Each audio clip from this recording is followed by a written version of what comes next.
Sebastián, tú, aquí es Ramírez. La cuenta aquí es Ramírez. Ya te conectado.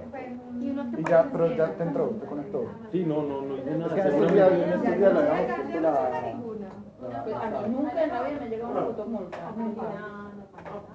Es porque seguramente estás allá en Da Vinci. Seguramente Da Vinci. En el edificio tuyo de antes, seguramente te pueden estar llegando allá.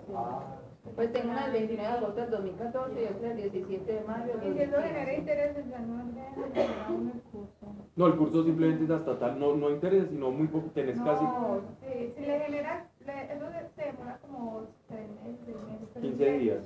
Si le genera intereses, Un ya año no y le medio, dejan al curso. un año y medio más tarde ya no vale. No, pero se puede iniciar. Bueno, Pero por favor, ponme fotomulta. Pero vos no te notificaron, ¿no? No, pero lo que dice Pablo es que puede que haya llegado al otro apartamento. Ah, porque no cambiaste los datos del room. Sí, a menos de que haya cambiado de carro. El portero. Cambié de carro, no cambió los datos del room, la dirección del vehículo. Ya todos saben de Ya me dónde pasó. viene. A mí también. Oh, yo tenía por ahí. No me acabo de dar cuenta. Rabia eso, man. Rabia. Y he hecho el curso varias veces. Ahorita de estar cansado. Sigue trabajando ya. No, lo que pasa es que hoy una cosa de chalanería, con el hermano, estábamos muy ahí. Pero si quiera decir. Montando a caballo. Ya le gustó mucho. Ok. Bueno, vamos a empezar.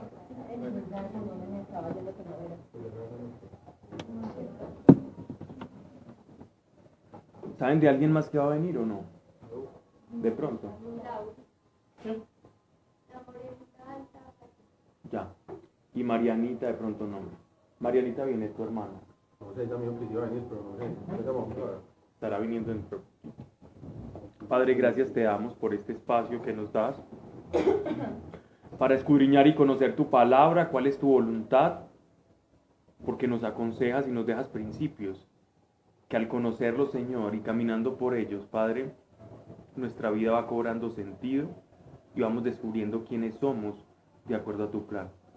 Señor, aquí no pretendemos un conocimiento más, no pretendemos ser más eruditos, Señor, no pretendemos entretenernos con el conocimiento, porque a veces el conocimiento también entretiene, distrae, mas lo que queremos, Señor, es que ese conocimiento sea obra, Señor, y obras de amor.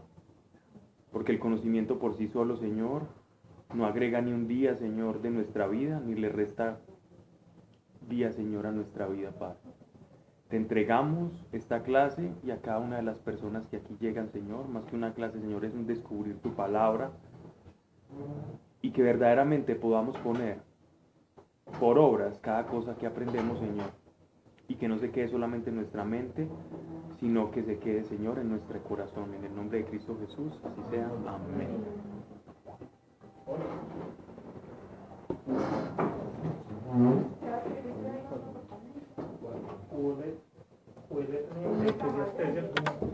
Ahora sacaron esta directriz QL, es el nombre de este.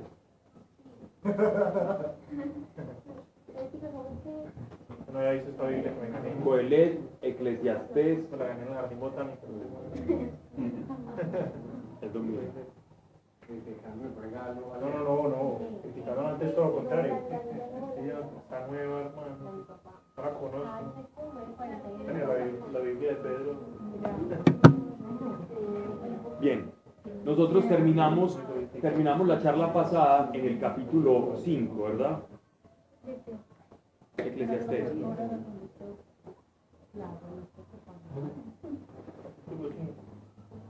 Ya les digo en qué versículo terminamos. Terminamos en el versículo 9.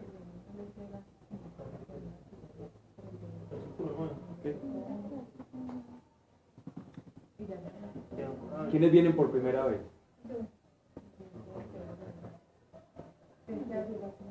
Bien, la manera que nosotros aquí como que estudiamos la palabra es, primero que todo, vamos leyendo libro por libro. Y conforme vamos leyendo, vamos explicando todo lo que, es decir, todo lo que en el contexto de la expresión, del párrafo, de las letras que estamos leyendo, nos puedan dar. El contexto se puede dar de diferentes maneras. Para un párrafo, por ejemplo, podemos, si es necesario, hablar del contexto histórico que enmarca eso que está hablando la escritura. También podemos hablar del contexto o la parte lingüística, porque a veces hemos visto que en algunas traducciones o en el original, entonces parece decir una cosa cuando uno lee una traducción, pero si uno lee otra, parece decir otra. Entonces vamos al original, al idioma original en el que está, si hace falta, y hacemos esas aclaraciones. Lo importante acá es como hacer como una especie de examen, de estudio exhaustivo de cada palabra, de cada frase. Y al final de la clase le pregunto. Y podemos ir haciendo intervenciones, ¿cierto? En este momento estamos viendo el Eclesiastés, ya vamos un poco adelantados, digo adelantados porque a veces nos quedamos en 4 capítulos, 3 clases, ¿cierto? Entonces vamos en el capítulo 5. El Eclesiastés es un libro conocido como un libro sapiencial, es decir, es un libro que tiene un conocimiento práctico para la vida moral de nosotros, para saber cómo comportarnos, porque también hay libros históricos, hay libros proféticos, y este entra dentro de los sapienciales, que son libros para saber cómo regular el comportamiento. Al principio es la parte de la historia, lo que es la creación. El Génesis. Sí, y hablan pues de Levítico, Romanos, también lo que es de Abraham, pues hacen una pequeña parte histórica. Y hay los profetas que son Jeremías, que es Isaías, que es más que todo. Sí. Y al ver este libro se le atribuye a Salomón, para ustedes dos que apenas están llegando. Cuando uno lo lee, a primera vista pareciera como si fuera un hombre hablando desde un punto de vista fatalista, como que nada tiene sentido, ¿cierto? Entonces uno le pregunta, bueno, ¿y qué tiene sentido? Y eso es lo que vamos a responder acá. ¿Qué verdaderamente tiene sentido? ¿Y por qué Salomón, siendo el hombre más sabio conocido sobre la tierra, y no va a haber un hombre más sabio que él, obviamente Jesús, pero Jesús es hombre Dios? Entonces, en ese orden de ideas, Salomón nos deja a nosotros un interrogante. Si el hombre más sabio está diciendo que la vida parece no tener sentido y que es vana, entonces ¿cuál es el sentido de la vida? Esa es una pregunta que nosotros como creyentes podemos responder, y podemos responderle a Salomón, obviamente porque nosotros tenemos una revelación que Salomón no tenía, y es que Cristo, es que el Espíritu Santo, es que el Mesías descendió, vino, se hizo carne, y fuera de eso habita dentro de nosotros a través de su Espíritu Santo. Esa realidad no la tenía, esa revelación no la tenía Salomón, por lo tanto hay que comprenderlo en ese contexto. Pero ellos, Pablo, hablan ahí del espíritu, ¿cierto? Él habla del espíritu. Pero desde un punto de vista muy, digámoslo así, no sabe si existe del todo.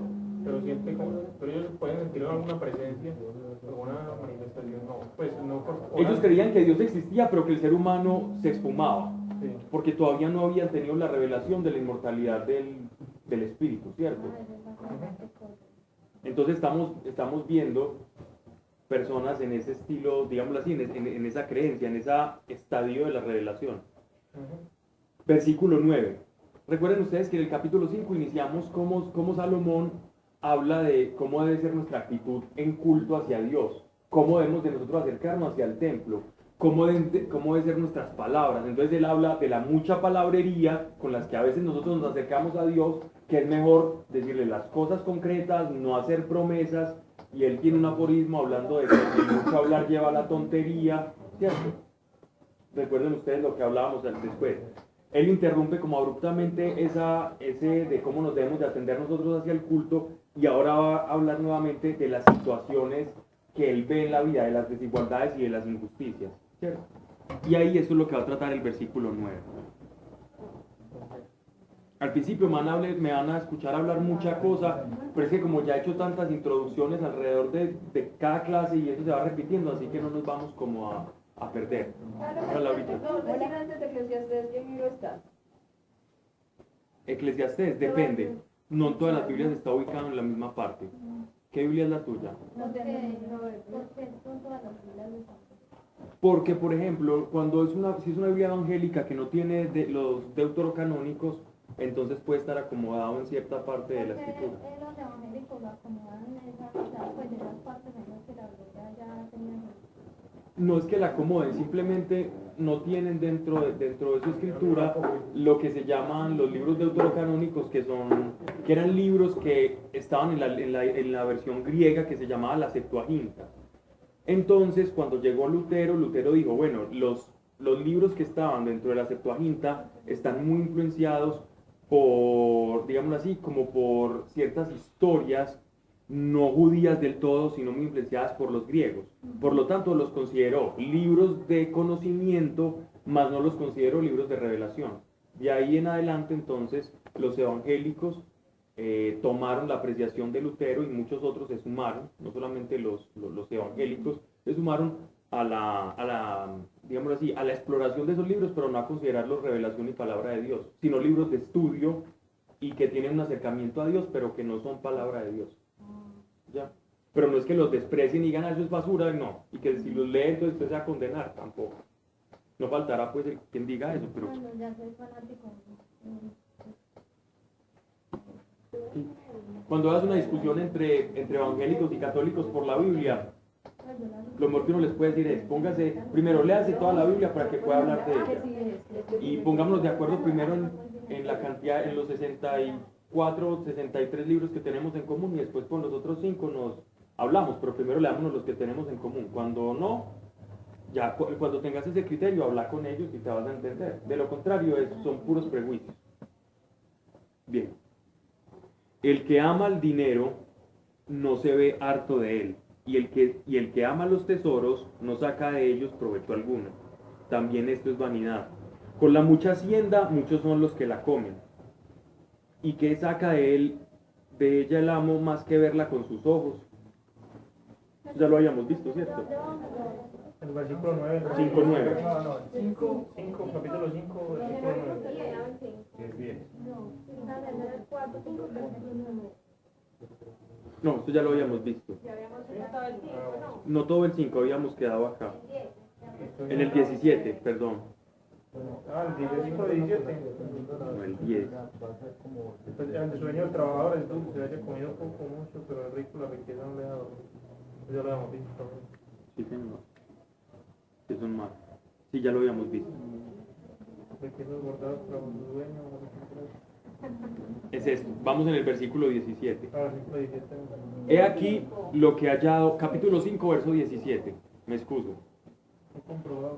He aquí lo que he hallado de bien, que es bueno comer, beber y disfrutar en medio de tantos afanes con que se afana el hombre debajo del sol, los contados días que Dios le concede, pues esa es su parte.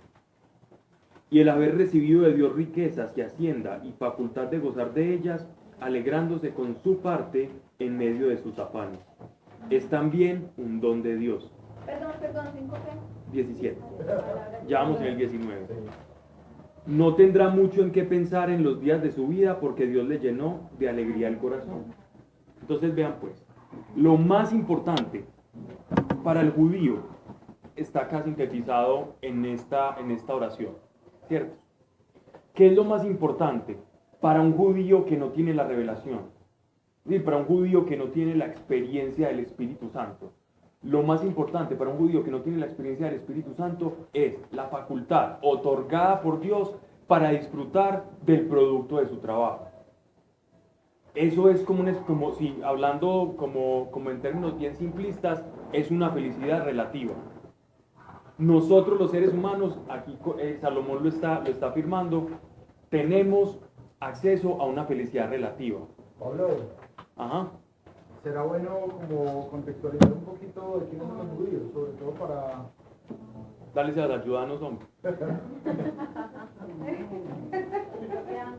Bueno, el pueblo de Dios, todos saben, es decir, Dios se revela inicialmente a una persona, a Abraham, y de Abraham desciende el pueblo de Israel, ¿cierto? El pueblo de Israel tiene como religión el judaísmo, ¿cierto? El judaísmo actualmente no acepta a Cristo como el Mesías, el Hijo de Dios, sino que para ellos es como una especie de falso profeta, ¿cierto? Sin embargo, ellos viven en la espera constante de que llegue un Mesías. Y de ahí la segunda venida de Cristo, que viene como a cumplir una venida conforme, conforme lo esperan los judíos, ¿cierto? Entonces, ¿qué más?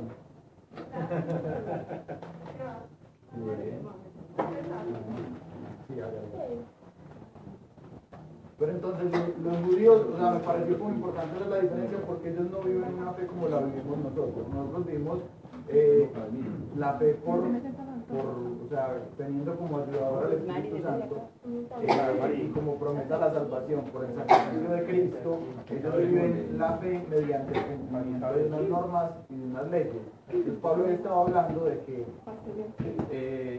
para los judíos era como parte importante poder disfrutar de las cosas, pero para ellos ese disfrutar las cosas dependía de si ellos estaban viviendo conforme la ley, es decir, cumpliendo la ley de forma adecuada o si la estaban incumpliendo. De hecho, en ese tiempo una persona que estaba enferma o que tenía ruina o que alguien se le moría de una forma trágica era como considerada como una persona que estaba en pecado, ¿cierto? Entonces, pues me parece muy importante ver la claridad para que ustedes tengan como referencia la diferencia entre cristianos y judíos. Venga, yo tengo una pregunta. Eso es como comparar un régimen militar, por así decirlo. No es una ley igual a recta, por así decirlo, o algo así.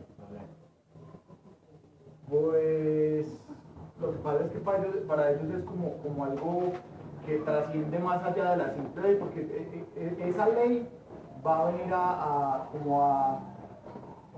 como a guiar su vida, ¿cierto? Entonces no es como que la embarré y bueno, me equivoqué, sino la embarré y esto tiene unas consecuencias de muerte. Por ejemplo, cuando uno ve la historia de Job, nos damos cuenta que en parte la hacía sacrificios era por si los hijos pecaban, que no les fuera a pasar nada, que no fueran a morir, que no fuera a caer en ruina. Entonces es más como que la estabilidad de ellos dependía del cumplimiento de la ley. ¿Cuál fue otro de los sacerdotes que también hacía sacrificios para sus hijos? ¿De Samuel? ¿Cierto? No, antes de Samuel, ¿cuál era? Abraham. ¿Todos? No, pero había uno que... en fin. El antecesor De Samuel. de Samuel. No. Hay uno que llamaba Isaí, el sacerdote. Sí. Elí. Pero hoy en día no, hoy en día qué tipo de cosas hacen para... Pues el año pasado ya empezaron otra vez a hacer sacrificios. Ah, ya. ¿Qué? Están esperando a los ¿Los judíos? ¿Por qué?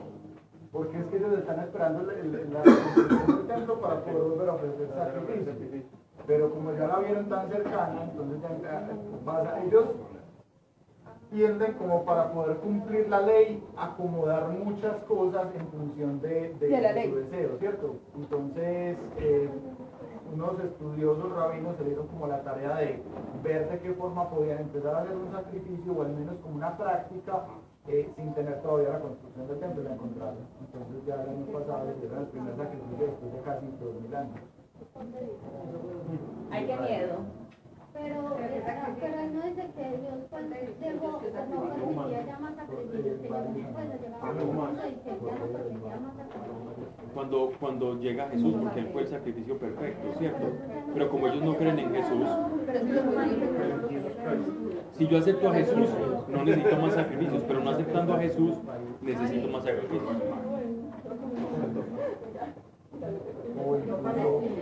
De todo esto hablaremos todo este tiempo. No te preocupes. Bien. Puedes preguntar todo lo que quieras, pero no respondo. Yo le robo a ti. De rémora.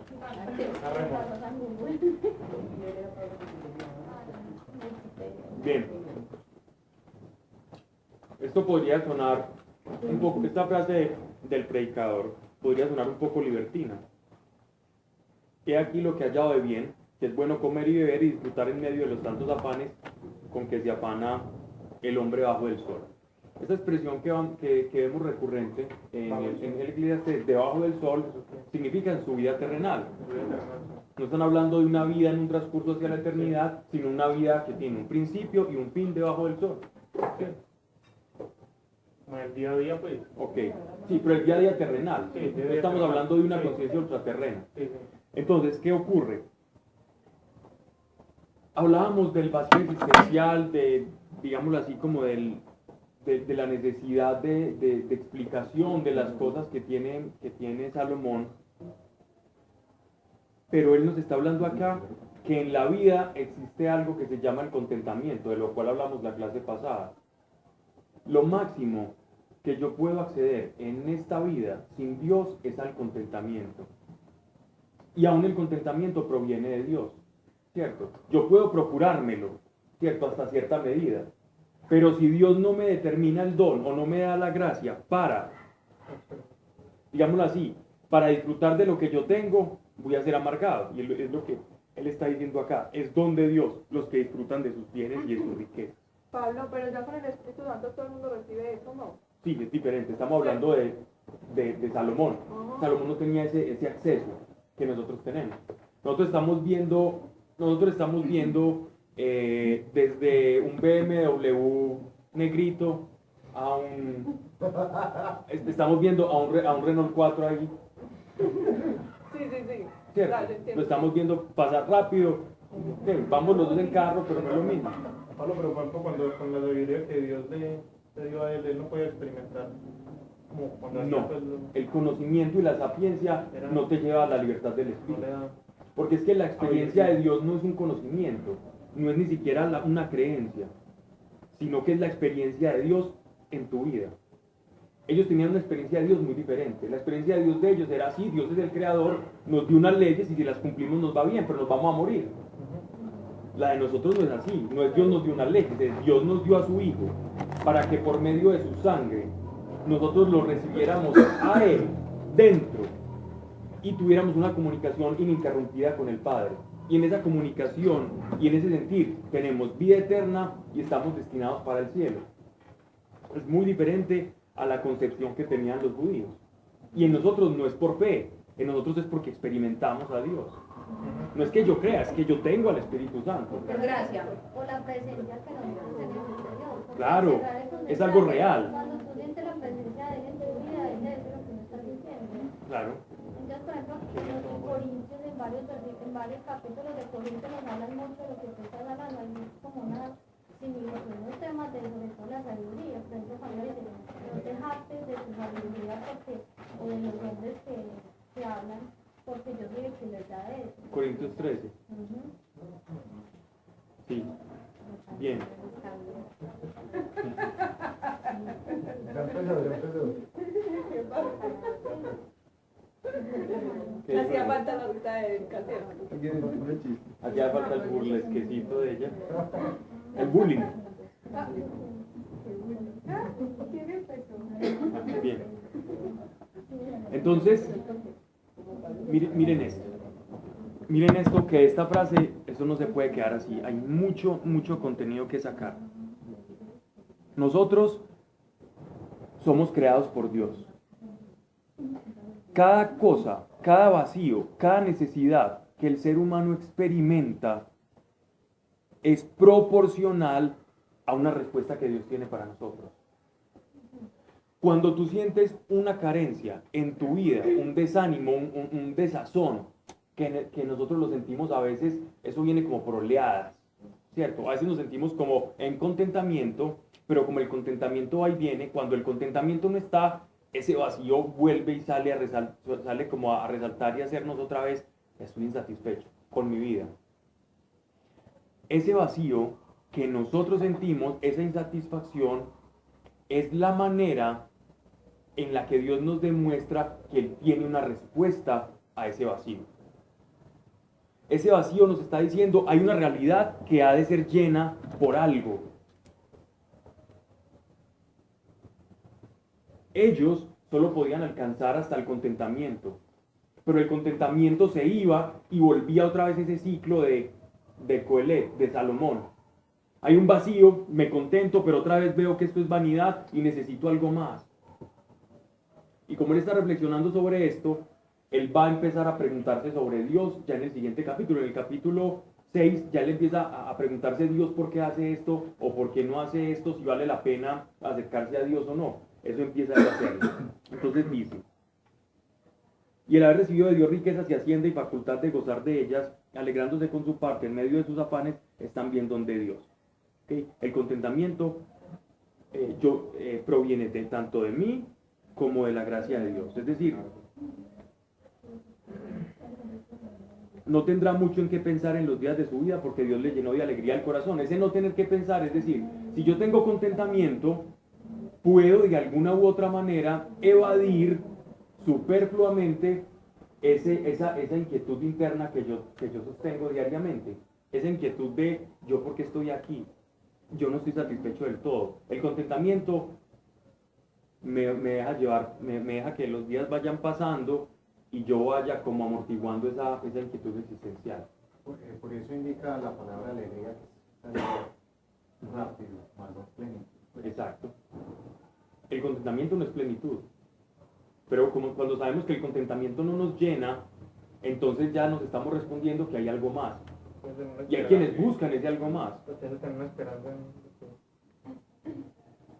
Pero Pablo, entonces acá no vamos a tener plenitud. No. Y porque siempre hemos dicho que uno con Dios no tiene felicidad, sino plenitud. Sí. Es decir, nosotros tenemos la plenitud en potencia a través del Espíritu Santo. Él te puede llevar a momentos de plenitud.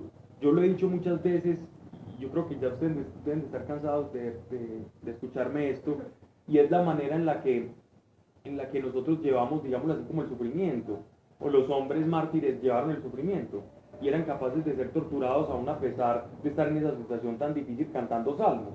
Ellos cantaban ese salmo porque había algo, no era por un contentamiento, porque nadie por un contentamiento se deja torturar, ¿cierto? Nadie por un contentamiento va en contra de su propia supervivencia. Entonces tiene que haber algo más que esté cobijando la realidad de esa persona para soportar esos dolores cantando salmos. Ahí sí nos damos cuenta que esas personas tenían plenitud, ¿cierto? Sin embargo, es una plenitud que no es del todo perfecta, porque todavía las cosas no están restauradas, pero cuando llegue lo perfecto, dice el apóstol Pablo, ahora sí lo vamos a conocer tal cual es Él, y cuando lo conozcamos tal cual es Él, es la plenitud de la plenitud. Eso es lo que vos hablabas en la clase pasada. Exactamente. Cuando uno llega ya, trasciende uno y está... Y aún es tan tremendo esto. Llegar a ya es la plenitud completa. Cierto, Porque pero mira que aún tan tremendo es esto, que cuando uno cree que está pleno en el cielo, con el solo hecho de pensar que uno está pleno, se da cuenta que hay más que conocer de Dios y en eso se nos va la eternidad. Conociendo a Dios de una manera en que no tiene límites. Como el conocimiento. Si uno pudiera conocer a Dios del todo, o en algún momento de nuestra existencia, digamos lo que llegamos, la resurrección de los muertos, etcétera, etcétera, y ocurran todas esas cosas apocalípticas tan fantásticas, nosotros diríamos, ya estamos plenos. No, hay más que conocer de Dios, porque el día que el hombre conozca a Dios es Dios. Nunca lo vamos a terminar de conocer. Ay, no, Pablo. Eso es delicioso. No, Eso es delicioso. Conocí a Dios cara a cara, no. Cara a cara sí, pero no la profundidad de Él. Es que la plenitud es que no falta nada, no hay necesidad de nada, ni de ir al baño. Porque es que ir al baño es sinónimo de plenitud. No falta que diga que digamos que no le hace. Pongamos un ejemplo más. O vaya al baño con plenitud, pero Falta el baño con plenitud. vos sabes que sos pleno cuando no te hace falta nada, cuando no necesitas nada. Cuando entras al baño, con una caída de voz. Vamos a conocer a Dios del todo, pues. No, ya mismo. Bueno, digamos. No, nunca lo podemos conocer del todo porque nunca vamos a hacer todo. Entonces miren esto. Antes que frustrante, para mí es una manera de ver el Dios tan grande que tenemos, que uno nunca se va a cansar. Nunca te vas a cansar de Él. No, yo no sabía que no la vamos a conocer del todo. Siempre vas a creer, conozco mucho. ¿Cuál? Más por conocer. Ajá, crees que me conoces y cada vez te vas a sorprender más con Si Él. Dios es infinito, el conocimiento debe ser igualmente infinito. Es una motivación Infinitamente eterna. vas a estar- No es frustración, es motivación. Infinitamente estás en el conocimiento de Dios. Es impresionante. Es como- Que esta vida sigue, pues, pero sin sufrimiento, pues. Exactamente. Era Dios en el berraco. Viéndolo cara a Es como los astrónomos que primero era la Tierra redonda o plana, listo, no, es redonda. Entonces ya después ve y hay planetas, ve y hay constelaciones, ve y cada vez después más y más y más y más. Y cada vez más de conocer y le falta más. Sí, O como el rapero de esta semana que está alegando la tierra es plana. Otro. Sí. pues que eso es después de pasar un rato. Pobrecito, bueno, sigamos. Estamos hablando de cosas que se nos escapan del mundo de los sentidos, ¿cierto? Y el mundo lineal en que nosotros nos movemos y pensamos. Nosotros solo pensamos en virtud del pasado, del presente y del futuro. Estamos hablando de algo que se escapa de nuestros sentidos, ¿cierto? Nosotros vivimos en una línea. Solo nos toca, lo único que podemos hacer con estos ejercicios de pensar como la plenitud es hacer caricatura de una realidad muy superior. Bien, capítulo 6, verso 1. Hay un mal que yo vi debajo del sol y que pesa muy gravemente sobre el hombre. Uno a quien Dios dio riquezas, hacienda y honra, y a quien nada le falta de cuanto su deseo puede desear, pero quien Dios no le deja gozar de todo eso, sino que lo gozan los extraños. Esto es vanidad y mal trabajo. Aunque tenga 100 hijos y viva muchos años, si no se hartó su alma del bien y ni siquiera haya sepultura, digo que mejor que él es el abortivo, que si en vano vino y oscuramente se va y cubre en su nombre las tinieblas, y ni vio el sol ni supo nada, todavía más quietud goza que aquel. Y aunque 2 veces 1000 años viviese sin gustar el bien, no irían todos estos años por el mismo camino. Me imagino que sus Biblias son un poco menos trabalenguas, ¿cierto? Okay. Sin embargo, vamos a desentrañar todo esto. Salomón nos está exponiendo un caso muy simple. Dime. ¿Qué es un abortivo? Abortivo es una persona que estuvo a punto de nacer y no nació y fue evacuado por la mamá pues como un aborto, ¿no? Pero naturalmente fue. Él habla que como que es mejor no nacer que venir a este mundo y estar en esa situación en la que está este hombre que él está ilustrando. Él está diciendo, es mejor no haber nacido que uno tener un montón de bienes y de cosas y no poder disfrutar de ellas. Él ha visto que hay muchas personas en el mundo en el que él se mueve que obtienen muchas cosas, muchas riquezas, pero no son felices ni pueden alcanzar la felicidad ni el contentamiento con las cosas que tienen.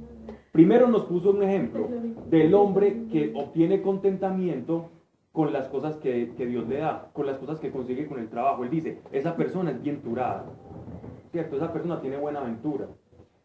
Pero la persona que obtiene cosas y no puede disfrutar de ellas, no alcanza el contentamiento, dice, aún es mejor que no hubiera nacido. Mejor no hubiera sido para él nacer. Hubiera sido mejor un abortivo. La muerte, ¿ya? Que el hecho de no disfrutar de las cosas de esta vida. El caso del que vos pones que un tipo que disfruta, que otros como que disfruten de eso, pues que no. Sí, exacto. El coso traqueta. Carro de rodillos. Sí, sí, El carro de rodillos. Mari ya me dañó uno del El pobre no le vale no haber nacido. Que él invita a todo el mundo para que disfrute y él goza viendo a la gente disfrutando porque él está solo y tiene todo y no lo disfruta. Ese era el tipo traqueto que también lo explica. Llamémosle narcotraficante. Narcotraficante. Chapo. Pablo usó fue narcotraficante. Chapito. Que los otros disfrutan pero uno no. Y no solamente ocurre en ese gremio, ocurre en muchas partes. No tener el don de disfrutar de las cosas. Y nosotros a simple vista vemos una persona con cierta calidad de vida aparente y decimos, vamos a poner feliz. Y hay una asociación toda inerte que nosotros hacemos como un prejuicio que tenemos y es completamente falso, es erróneo. Entre más hablo con personas, más me doy cuenta que nosotros nos hacemos falsas imágenes de cosas completamente vanas. Es que tiene esto, tiene este trabajo, no se hombre debe ser feliz, mira cómo vive de bueno. Falso, completamente falso. Hay una insatisfacción de la cual ningún ser humano puede escaparse. No podemos escaparnos de lo que somos, ni de lo que estamos destinados a hacer, porque es que Dios nos creó con con un deseo del cielo. ¿Y por qué nos creó con ese deseo del cielo? Porque existe. Dios nos creó con ese deseo para mostrarnos que existe, para buscarlo, para que no nos perdiéramos. Es una brújula que cada uno tenemos en el corazón.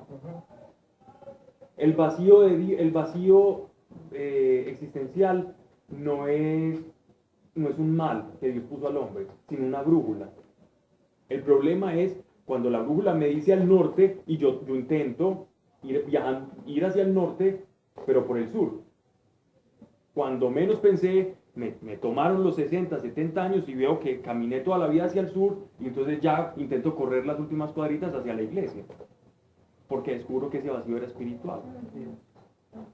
Entonces muchas veces ocurre eso y Salomón está describiendo esa persona que no se jacta. Ese jactarse es no recibe contentamiento ni felicidad en este mundo, ni aun con las cosas que normalmente le deberían de dar ese contentamiento.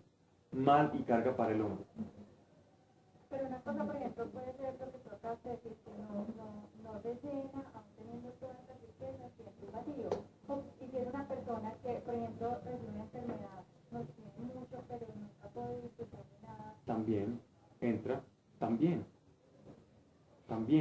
Este caso que nos está hablando acá es de una persona que por motivos de una enfermedad, dicen los autores, pues algunos como comentaristas de este pasaje, hablan que el caso posible del que está hablando Salomón es alguien que consiguió muchas cosas y se esforzó mucho y que posiblemente por una enfermedad que Salomón haya visto, perdió la capacidad de disfrutarlo. Y ni siquiera vio que sus hijos recibieran esa riqueza, ¿cierto? O que la despilfarraran. Entonces una persona que ¿para qué vivió? Todo se resume en ¿para qué viví? No disfruté, no creo en la vida eterna, me enfermé, entonces uno ¿para qué vive? Ese es este tipo de persona. Complicado. Esa es la vida sin Dios. Pero yo creo que yo creo que yo estoy diciendo otra cosa, que es como si alguien cuando estuviera enfermo toda la vida. enfermo no puede disfrutar las cosas, pero sin embargo si tú tienes a Dios, aunque estés enfermo, puedes estar bien. No, yo que pues pensé en una persona que conozco, por ejemplo, que tiene muchas cosas, pues podría tener una vida muy bien, y está posada en la cama, o sea, no disfruta de Es lo todas las mismo. riquezas que tiene. Su familia sí, pues porque Exacto, que es lo tiene mismo, a- es el ejemplo acceso perfecto. a eso. Pero mira, él tiene una finca hermosa, podría tener los carros, o sea, es una persona que tiene una muy buena, tienen empresas, todo podría ir bien, de hecho hasta que estuvo sano vivía muy bien. Y lloraste por él. Viajaban, todo.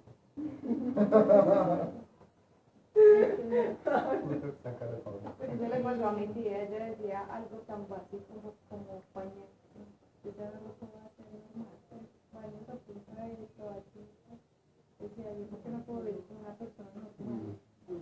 Duro.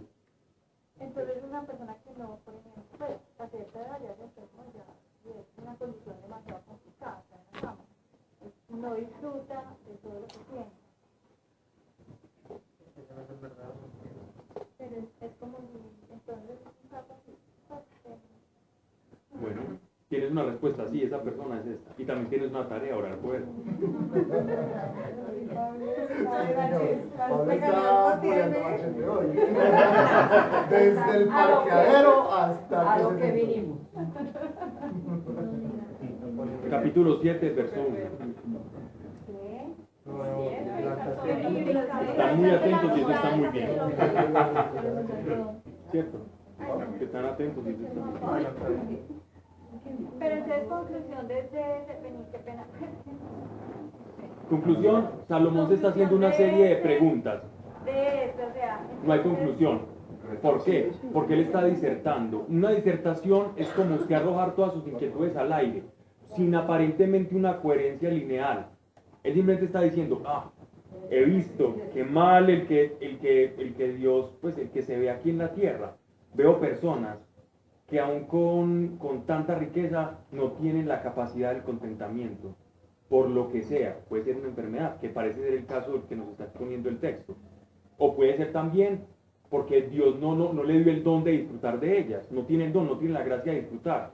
Y simplemente tiene un vacío que intenta llenar consiguiendo cosas cree que las va a llenar, pero cada vez que tiene la cosa no lo llenó. Entonces él está disertando eso. Y esa disertación, en su mosaico de pensamientos, nos pasa otro pensamiento. Y a ese es el que viene en este versículo. Entonces mírenlo. A veces sí tienen cierta linealidad, pero en este caso no. Yo creo que todo lo que estás viendo es como una solución. Ok. Pues sí, ¿cuál era el Ah, bueno. No, pero ya entiendo, o sea, ¿qué quería o cuál era la enseñanza ahí? Porque sí. La enseñanza se toma de todo el contexto, no es ese solo pasajito. Lo que pasa es que como vamos leyendo capítulo por capítulo, no. Y tener claro lo que Pablo decía ahora, este hombre que está hablando acá es un judío, o sea, que no tenía la revelación de Cristo, y por no tener la revelación de Cristo, su esperanza y todo lo que él veía estaba totalmente limitado. Nosotros ahora tenemos una visión que va mucho más allá y un poder gracias al Espíritu Santo que pues, nos permite tener como sanidad de estas cosas. De hecho, el don que este tipo le hace falta es, yo pienso que de los primeros dones que nosotros como hijos de Dios recibimos, ¿cierto? Entonces a él veía esto como el ultimátum. Uno ahora ve esto como una posibilidad de orar por esa persona. Exacto. Sí, o sea, la vida de la gente sin Dios. Esto es la vida de la gente sin Dios. Él veía desesperanza, nosotros vemos esperanza. Y aparte de eso, te interrumpí. Aparte de eso, hay algo muy importante que destacar. Y es que en los judíos, debido precisamente a todas estas disertaciones por el sentido de la vida, se fue generando en ellos, se fue desarrollando una necesidad de un Salvador. De un Salvador. Después de Salomón, comienzan los sacerdotes, los profetas a anunciarle al pueblo judío un Salvador. Y llegará de Sión y hablará y regirá las naciones con vara de hierro. Y sufrirá e irá como oveja al matadero.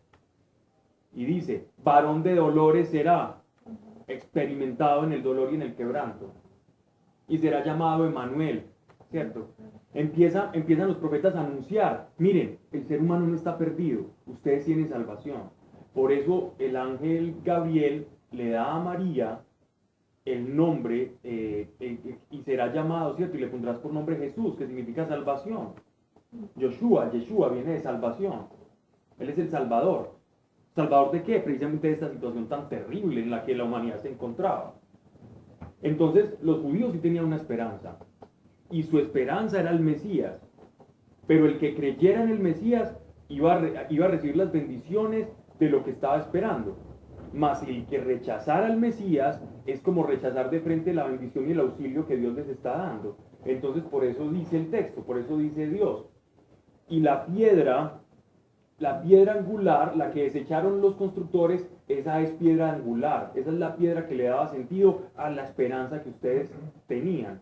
Si ustedes la desechan, si ustedes desechan esa piedra, toda esa esperanza que ustedes tienen al ser judíos va a ser echada al trasto, porque es que todo el Antiguo Testamento es el anuncio de Jesucristo. El Antiguo Testamento, cada palabra, esto que estamos leyendo, ¿qué es? Cristo. ¿Por qué Cristo? Porque está anunciando una necesidad. En algunos textos está anunciando directamente al Mesías, en otros está anunciando, mire, usted necesita ser salvado.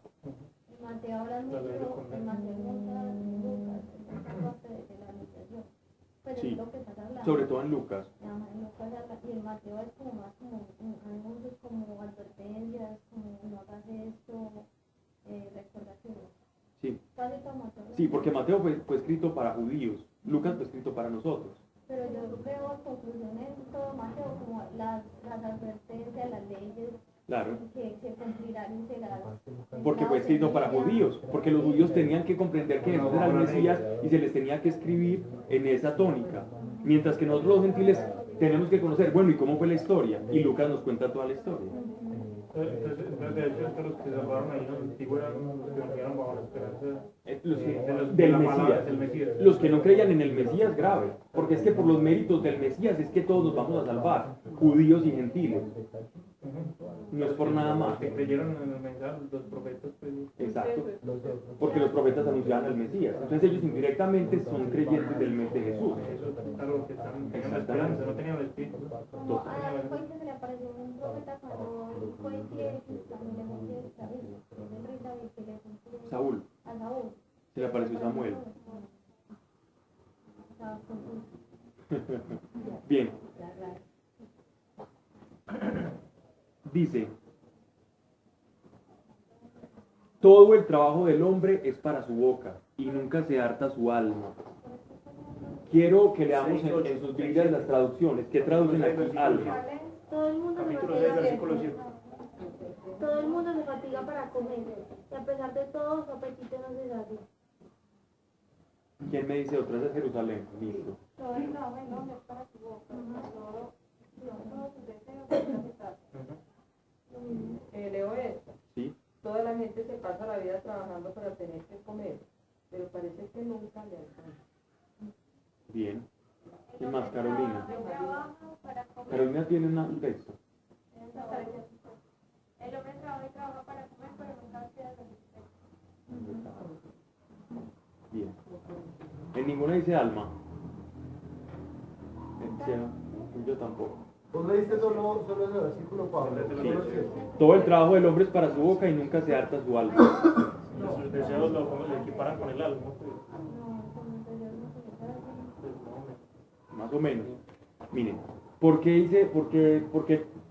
pedí que leyéramos? Miren, aquí la palabra alma, es decir, por mucho que nosotros consigamos la consecución tengamos la consecución de nuestros deseos, nunca vamos a satisfacer el vacío del corazón. Por eso, la supervivencia no es la felicidad. Y gran parte del ser humano, si tú te das cuenta, nuestra motivación en la vida es la supervivencia, es sobrevivir.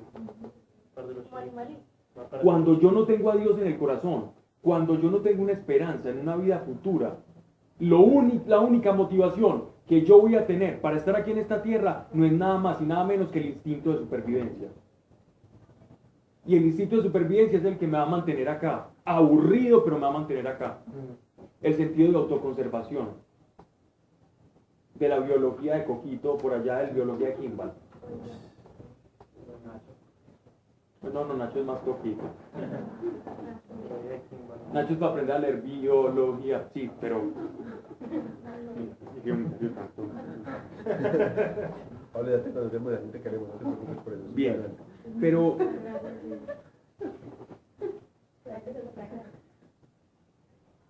Miremos hacia adentro y preguntémonos ¿yo estoy aquí con un propósito o estoy sobreviviendo? Usted puede sobrevivir con mucha plata y muchos títulos, pero igual está sobreviviendo. No, pero es que mira, es que yo estoy haciendo una especialización, yo me fui de viaje a Aruba, después me enviaron un tour allá por las cañuelas de Venecia y después me fui a Israel y muy bacano y medité. ¿Estás sobreviviendo o qué estás haciendo? Estás sobreviviendo.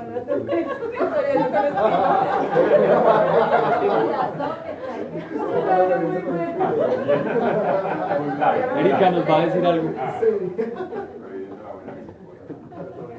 No creas, no estás pasando bueno. Yo ahorita estaba hablando con una persona que venía precisamente de hacer algo similar. Y le acaban de invitar a otro viaje y está completamente hastiado. No quiere más. Y no es que sea maluco, sino que no le encuentra sentido a su vida. No hay nada más maluco que el viajero que se siente sin hogar.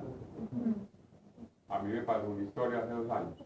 Un amigo mío chileno estaba recorriendo el mundo y llevaba como 8 meses viajando.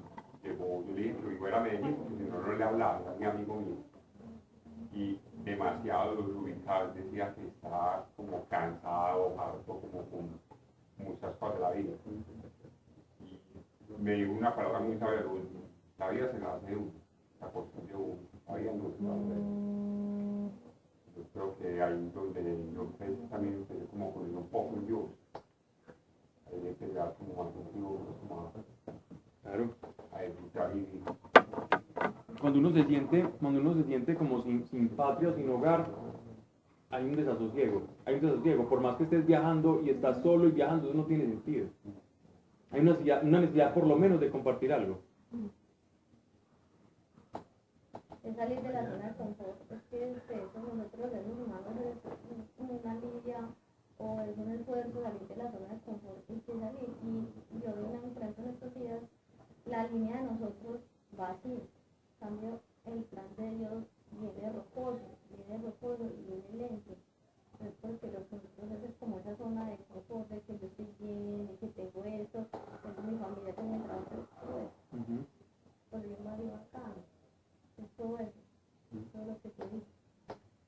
hay algo, y es que solo mirarlo con algo tan simple como esto. La soledad es maravillosa. ¿Qué pasó? Hasta el punto en que yo tengo a quien contarle que es maravilloso. Pero porque, Es que yo estaba viendo Machete, ¿verdad? Se cae la cabeza. ¿Sí te das cuenta? ¿Sí se dan cuenta? Que sí.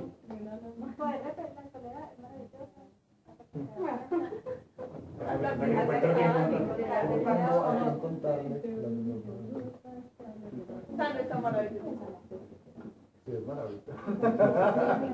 Si tenés a alguien para contarle, ¿no?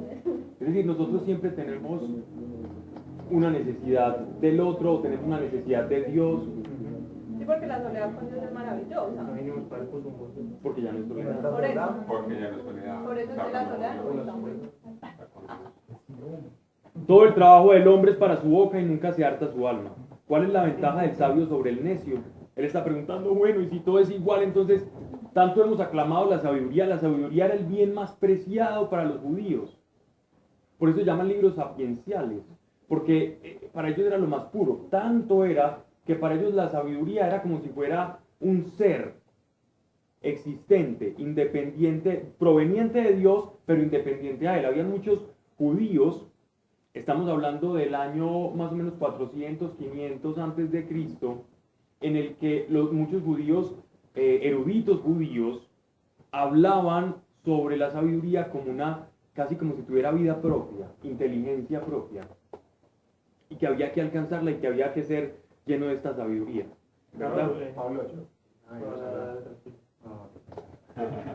Pablo, por ejemplo, los griegos, ahí, por ejemplo, comparando con los griegos, pues, ¿qué tenían ellos o ellos cómo consideraban entonces la sabiduría?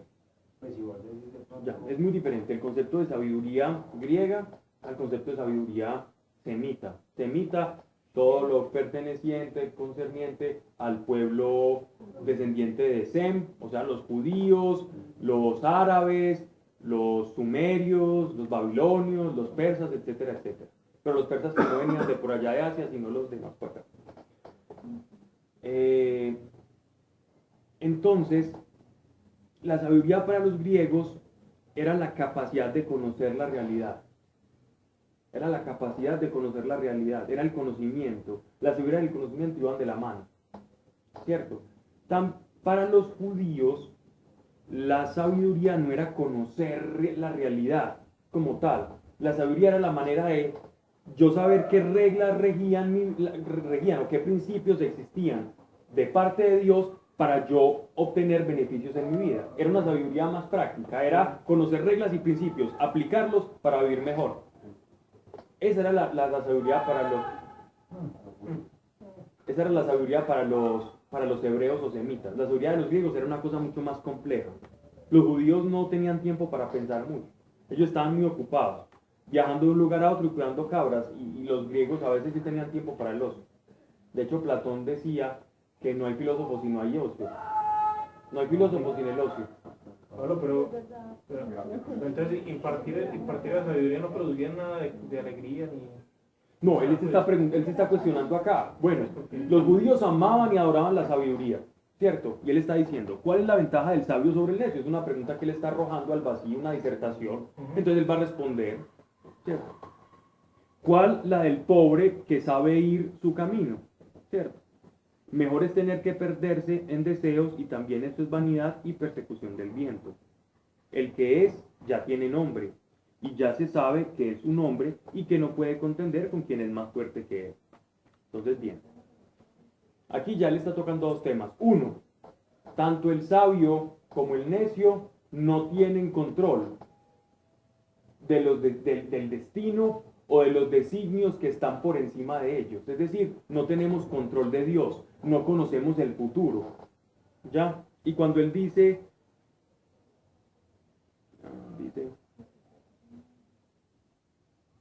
el que es ya tiene nombre, ¿cierto? Él está hablando ahí, quiero que lean otra traducción, él está hablando como Dios ya sabe quién es el que existe, ¿cierto? Está hablando de la existencia, ¿no? Desde que uno empieza a existir. A eso refiere él con el nombre. Otra traducción, que esta como está más... 10. Léeme desde el 7 todo el contexto. Lo que existe, desde el 10. 7, desde el Empecemos desde el 7, pero si es el 8. Todo el trabajo del hombre es para su boca. Y con todo Nunca se los sacia. deseos nunca se sacian. Porque qué ventaja sobre el necio tiene el sabio, qué ventaja sobre el pobre, el que sabe comportarse en público. El que los ojos vean es preferible a que el corazón desee. También esto es vanidad y dar casa al bien.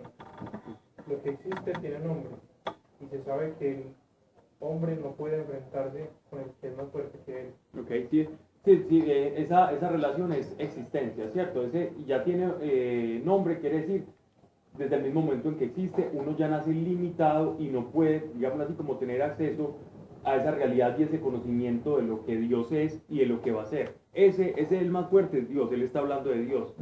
Nosotros nacemos y solo vemos un montón de cosas que transcurren en la vida, pero no podemos conocer el por qué Dios hace una cosa o hace otra.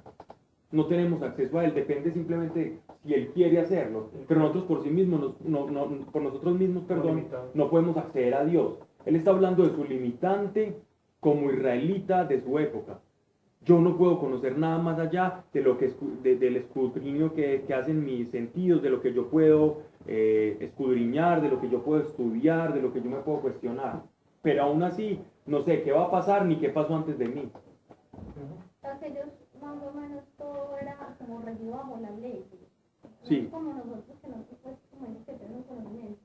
No puede sacar conclusiones de todos ellos, de los judíos, de los Claro. israelitas, que se limitan solamente a las leyes de Dios. Yo no puedo conocer más de Dios sino bajo las leyes que él nos otorgó, como Moisés, bajo Sí. las leyes de todos los preceptos que dice. Claro que él más que la ley, él está hablando de las leyes naturales de Dios. Es decir, ellos la ley la conocían, pero no la conocían como que eso fuera un conocimiento. Ahora sí los judíos después filosofaron mucho al respecto, pero el judío de la época solo decía, Dios nos dijo que nos comportáramos así para que nos fuera bien, y que si no lo hacíamos nos iba mal. Pero él está diciendo, yo no puedo conocer, por ejemplo, qué va a pasar el día de mañana. Él se está refiriendo a esas limitaciones más allá de la ley como tal, de la ley de Moisés, de las limitaciones del cuerpo físico versus Dios, de la situación de impotencia del ser humano. Pero él no le está haciendo a mal, él le está haciendo preguntas simplemente. Es decir, aunque yo cumpla la ley, no sé qué pueda pasar. Exactamente. Y si la cumplo, a veces no sé si es mejor ser sabio, porque cumplir la ley y ser sabio es igual. El sabio y el necio terminan igual. Es como nos decir en este momento de que si dar las cosas bien, si a los malos les va mejor. Claro. Entonces es que es lo bueno, es lo mejor hacer lo bueno que hacer lo malo. Es que ya no tenemos esperanza y la única esperanza y envidia de vivir bien. Él sí sabía, y él lo dijo en los capítulos anteriores. Lo que pasa es que él va repitiendo mucha cosa. Él lo dijo en los capítulos anteriores. Es mejor ser sabio. He considerado que es mejor la sabiduría que la necedad. Pero aún, creer que en la sabiduría voy a encontrar lo que estoy buscando es necedad. Pero sí, Y es atrapar el viento. Porque la sabiduría no me va a llenar. Porque contesta el que los ojos vean es preferible hacia el corazón, hacia el corazón del cielo. Ese de los ojos vean quiere decir como anhelar y desear, jactarse de cosas. Y es como lo que está diciendo de que es como atrapar el viento, porque él de nada le sirve tener un deseo si el deseo es como tan efímero. Porque él como que es como la gente vive ahora. Quiero carro, consiguen carro, están felices una semana, pasa la semana ya, que pues ya, carro nuevo. Y el carro del vecino es más casa, bonito. pues compremos casa, compren casa y entonces ya casa, qué rico casa, pero bueno, se va. Entonces tener un deseo en el corazón, ¿para qué? Si a fin de cuentas lo que él dice es como perseguir el viento, es imposible de agarrar la necesidad. Es como decir, es mejor ver, poder ver con los ojos que está pensando cosas que son efímeras, pues, que no van a producir un gozo pleno. Miren cómo él concluye, o le pone como un cinturoncito, una firma muy característica de a esto. Versículo 11. Cierto, muchas palabras aumentan la vanidad. Muchas palabras podemos interpretarlo, palabras equivalentes a sabiduría. En algunos de sus textos puede decir sabiduría, no sé. O mucho conocimiento. ¿Qué dicen? Dicen palabras también, en el tuyo también, Manuel. Palabras. Ay, no. Palabra de lo que ya hablamos. Capítulo 6, versículo 5. Sí, de palabras. Sí, a más palabras no valía. Cierto, Es el muchas, título de monitora. cierto, muchas palabras aumentan la vanidad, lo cual quiere decir que la sabiduría también, él está diciendo, como todo esto que yo me estoy preguntando, aún así aumenta la vanidad, hace que esto sea maluco y más vano todavía, porque ¿en qué sentido tiene también uno preguntarse todas estas cosas y decir, uy, soy muy sabio? Pobrecito de mano. Pero, Pero yo... tostado, ¿qué provecho hay en eso para el hombre y quién sabe lo que es mejor para él en los días de la vida de su vanidad, que pasa como sombra? ¿Quién dará a saber al hombre lo que después de él sucederá debajo del sol? La capacidad y la sabiduría que él tenía no llegaba al grado de lo que es la revelación. Esto para recordar algo. Recuerden que hay una diferencia entre el conocimiento ordinario por el cual nosotros tenemos acceso a entender ciertas realidades a el conocimiento que es de partido que es de partido por Dios. ¿Cuál es ese conocimiento de partido por Dios? Experiencia. ¿Cómo se llama? Revelación. Revelación. La revelación. La verdad, el único acceso que nosotros tenemos a la verdad es por revelación. El ser humano por sí mismo no puede acceder a la verdad. La verdad tiene que ser revelada. La verdad es un desdoblamiento de Dios hacia el hombre mostrándole lo que hay después. Porque en él está la capacidad de mostrarnos lo que existe después, lo que ha de ser, lo que somos verdaderamente nosotros. Nosotros simplemente tenemos una brújula que nos dice, Dios tiene esa respuesta. Perdón. Pero entonces no es lo que estudiar, porque algo que a mí me han enseñado en mi casa y en la universidad es que, por ejemplo, uno no puede generalizar, pero lo que ocurre ahora es que el hombre ahora se está como, volvemos a la palabra, pues bueno, jactar, sino que está tan envanecido e idolatra mucho ahora la nueva era. O sea, no estamos diciendo que estudiar o que la nueva red, la nueva marketing y todo lo que nos están trayendo estos conferencistas, estos cuates, estos líderes, sea malo, sino que entonces ellos están ciegos por ese tipo de conocimiento y por ese tipo de sabiduría.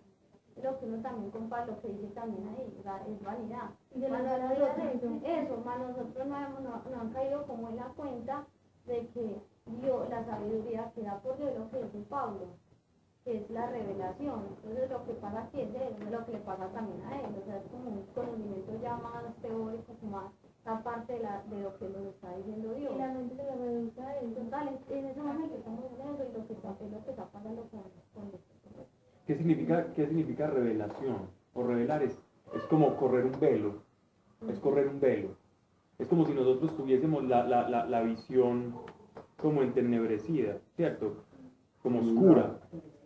Yo hablaba con alguien, y me preguntaba por qué carecía como de experiencias espirituales tan tangibles, ¿cierto? Decía, bueno, yo a veces escucho a personas que hablan y tienen muchas experiencias en el espíritu, pero yo llevando tanto tiempo en la fe, ¿yo por qué no tengo ese tipo de experiencias tan sensibles o tan experimentales, por decirlo de alguna manera, con Dios? ¿Será que yo no leo, no estudio, no oro? ¿Qué pasa?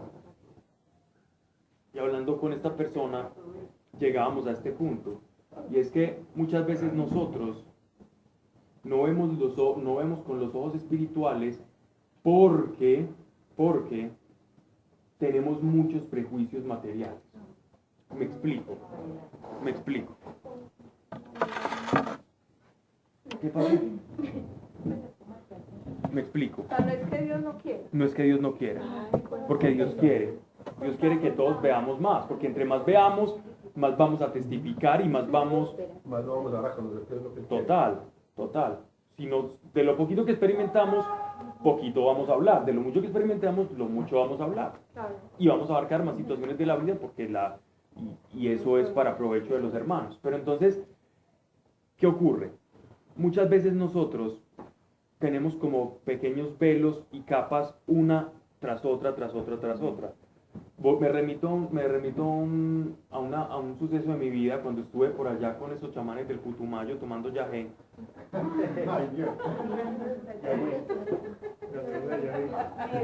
¿Cómo la que imagínate? Ya fue. ¿Y entonces qué? Eso es un bullying indirecto, esa risa. Ah, sí. Indirecto, es que no tienen que Es que decir la nada más pasó, que me la eso. pasó. Yo no le veo el indirecto por ningún lado. No, es indirecto porque no nos dijo por qué se está riendo, ¿cierto? Pues ya la di. Ok. Obviando el bullying. Yo recuerdo que la esposa del taita era una ancianita. El taita, los chamanes en el yagé se llaman taita. Era una ancianita de lo más simpática. Pero que uno en sus 5 sentidos normalmente no te harían ganas de abrazarla y besarla, pues para ser un poquito claro. Pero les cuento algo. Cuando estuve en medio de esa situación de yagé y en ese sufrimiento tan horrible que a mí me salía Gurdjieff, Saibaba, Mahoma, 5 horas vomitando ahí.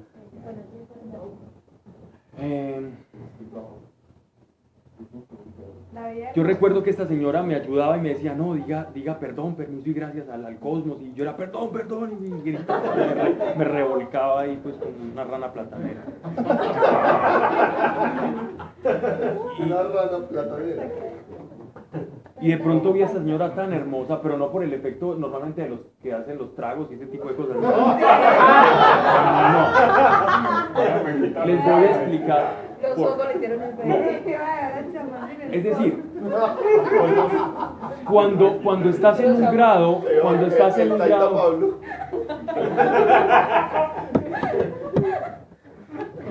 cuando quieran que las vean bonitas, se saben, en el cafecito, en la chocolate. No. Esto es muy serio, miren. Cuando yo vi a esa mujer de una manera tan diferente, porque vi mi estado de necesidad, tirado, llevado, con unas alucinaciones por todos lados y sufriendo porque no podía encontrarme a mí mismo en medio de mi alucinación. Vi a esta mujer y yo me aferraba de la mano de esta mujer y comprendí, pues en ese momento comprendía como la necesidad que nosotros tenemos del otro, ¿cierto? Y lo real que es eso, ¿cierto? Y que nosotros a veces estamos tan llenos, eso es un prejuicio con el que uno vive. Uno vive como con una división y una separación. Yo soy yo y usted es usted y allá, ¿cierto? Y yo me separo y yo me identifico y yo me pongo esto y me voy poniendo como barreras y límites. Y esos límites que yo me pongo, esas capas de prejuicios, están muy vinculadas con la visión que yo tengo de la realidad y de los demás. Para poder ver en el Espíritu, a través del Espíritu Santo, ¿cierto? Ya estamos hablando ya de mi conversión y todo eso, no estamos hablando de yagé, no, eso simplemente fue para mostrar una realidad en la que yo descubrí que nosotros estamos sesgados y cuando miramos a las personas no vemos lo que son realmente, ¿cierto? Sino que en verdad nosotros necesitamos. Pero es que cuando no vemos al Espíritu, sentamos a ver, es que a ti te falta algo, sentamos a ver esa necesidad, pero qué tipo de necesidad, porque nosotros te falta algo, es que me parece que te falta. Pero ya uno llega a cierto límite con los prejuicios. Exacto. Entonces por eso uno dice, ¿qué tanto es esa necesidad por el otro? O sea, yo necesito el hombre como se dice Dios. El hombre necesita tener a alguien al lado. Pero ¿sabes cuál es la verdadera necesidad? La única necesidad que nosotros tenemos del otro es la necesidad de amarlo. Nosotros nacimos con una necesidad de amar al otro y de ser amados. Hay tantos prejuicios, tantos señalamientos, tantas quejas de nosotros hacia el otro o de ellos hacia nosotros. Porque vivimos en la carne y no vivimos en el espíritu. ¿Y cómo vivimos en el espíritu? Quitándonos los vicios de la carne. Y los vicios de la carne es ver al otro con un sesgo, con sesgo tras sesgo, tras sesgo. A veces las personas cómo rompen los sesgos. Cuando están en un estado de necesidad muy grande, se rompen sesgos.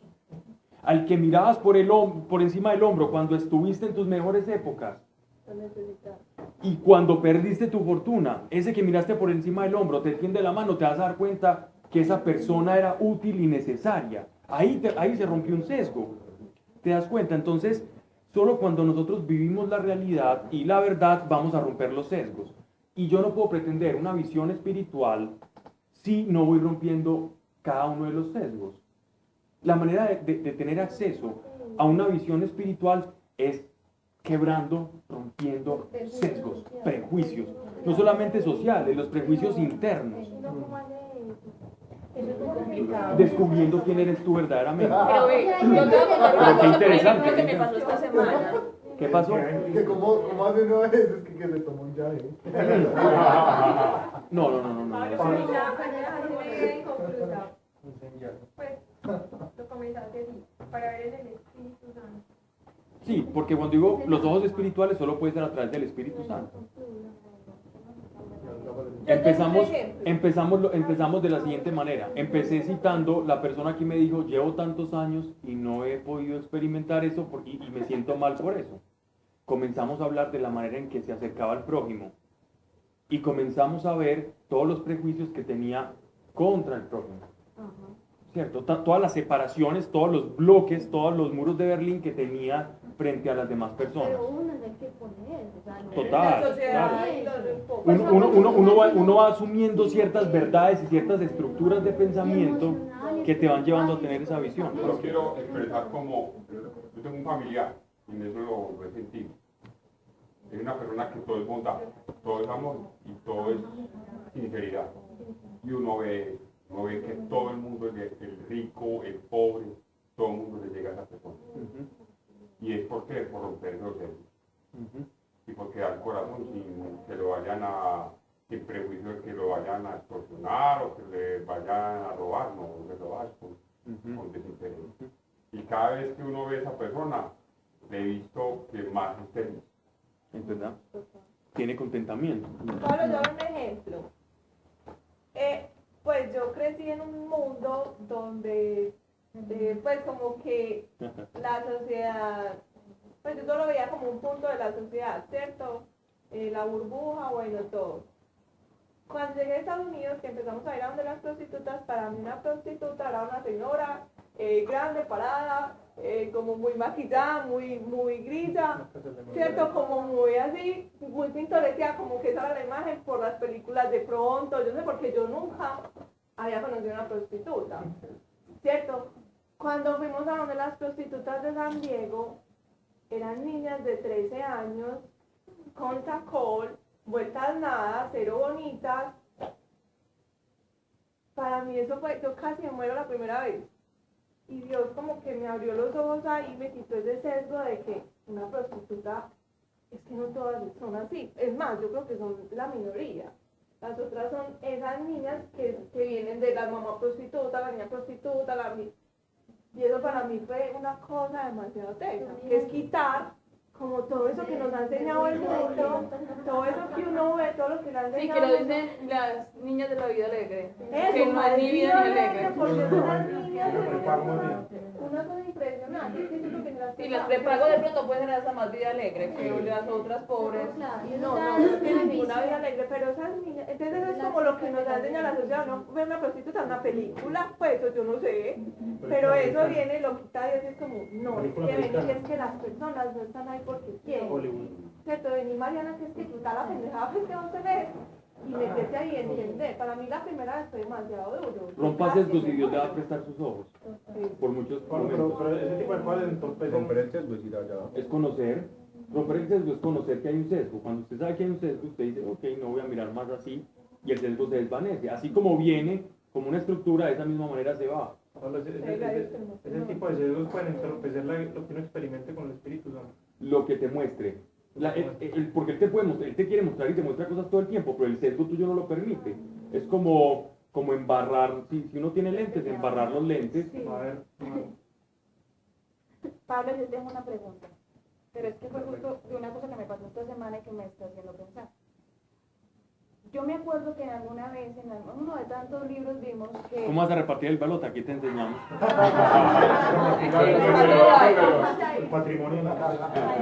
que trabajaba, que cuando uno trabajaba con un perezoso, eso te iba a generar malestar, ¿cierto? Porque trabajar con un perezoso es que siempre estés como con la rabia del perezoso. Pero entonces a mí me pasó justo esta semana que nosotros estábamos trabajando con un amigo de infancia de mi hermanito que salió de las drogas, pero el man es una cosa absurda. Pues con decirle que es que le ponen a hacer un trabajo y dicen, no, es que en ese trabajo no me entretiene. Se queda parado mirando a la gente, al infinito. Papá la perita. Hay un Entonces, trabajo que se llama probador de videojuegos, pero... no, yo creo que no, porque no sabe ni siquiera manejar eso. Lector de coco. Yo creo que es que la droga le tostó el cerebro un poco. En serio, sí. Y entonces, por ejemplo, entonces el sábado tuve un problema porque lo mandamos a algo, pero entonces dijo, no, es que yo voy a almorzar primero. Pero es que te la has pasado toda la mañana conversando. Ah, pero es que ya es la hora del almuerzo. Y yo me envenené y le dije por dónde salía el sol y por dónde se ocultaba. Entonces me estoy sintiendo en este momento culpable porque entonces porque entonces toda la semana me he debatido entre, Dios dice que cuando uno trabaja con el perezoso, eso te va a envenenar y vas a terminar cayendo ahí en esa rabia. Pero entonces ahora esto es prejuicio mío de que yo pretenda que una persona que tiene el cerebro tostado camine bien. Pero eso se le cae la casa. No, ya no va a volver de la vida que le pagué tan brava.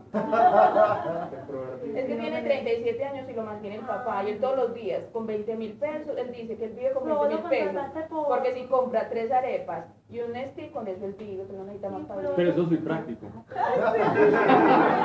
por ayudarle. No, estaba en la empresa porque es amigo de mi hermano de la infancia, y cuando mi hermano estaba en las drogas, ellos eran amigos de drogas. Entonces, como mi hermano salió de todo esse cuento y él salió de todo ese cuento, entonces estaba así. Mi hermano lo quiere ayudar. Le dan oportunidad. Pero entonces ya en este momento estoy decidiendo, fue madre, ¿será que es mi sesgo de estar pensando que este man está todavía tostado? Entonces, Pero ¿por qué no intentas hacer algo? Porque no hay personas, sobre todo con lo que dijiste, no me entretienen, es muy importante trabajar un poco la motivación en él. ¿Sabe que ella no lo entretiene? Es más, es que lo contratamos para que manejara el carro y trajera unas cajas.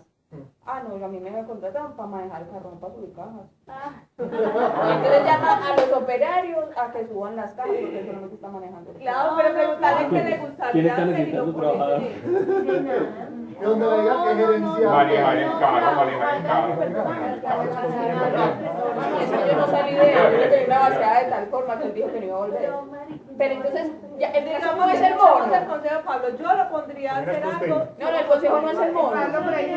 Pero es que volvamos a la realidad de la clase. Volvamos a la realidad de clase. No es el mono. Yo estoy siendo sesgada al no estar pensando que esa persona tiene el cerebro tostado y no quiere literalmente hacer nada. No le da. O estoy en el otro lado donde dice la Biblia, el que trabaja con el perezoso va a terminar con rabia. No, son dos cosas muy diferentes y te voy a explicar por qué. Hay perezosos, hay orgullosos, hay avaros, hay lujuriosos, y si uno los ve y son así, punto, ¿cierto? Ser sesgado no es ver la realidad, ¿cierto? Me estás pegando, no, yo tengo una visión no sesgada, entonces me estás atracando, no, soy muy bueno. No, lo que es y es cierto, la verdad es la verdad. Partiendo de ese principio, ¿cierto? Si es perezoso, es perezoso. Sin embargo, hay que comprender que ese perezoso, de los 12, Jesús cuando escogió los 12 apóstoles no escogió lo mejor, ¿cierto? Él lidió con todo tipo de temperamento y carácter, de los rojo-azul, los azul-azul, los verde-rojos, ¿cierto? En el test de comportamiento, pues. Él... ¿Alguien sí, cierto? Sí. Sí, bueno. Todas las máquinas. Si es Dios como le habla a uno, Claudia, pues nadie más entendió, solamente él. Él tomó de todos. ¿Para qué tomó de todos? Para formarlos.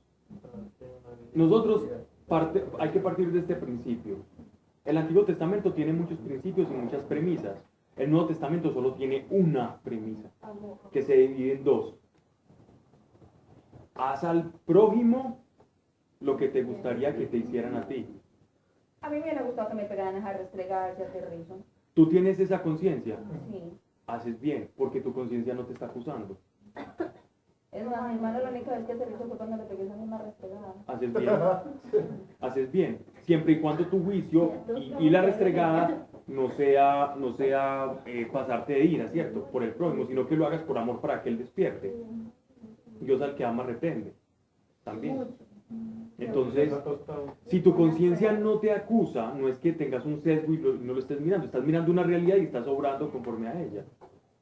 Y posiblemente tú uno seas... no tiene que hacer sesgo de que todo tiene que ser bonito, todo tiene que No. ser hermoso, todo es para El sesgo al que yo me refería, el el sesgo al que yo me refería es que nosotros no vemos al ser humano lo que es realmente, ¿cierto?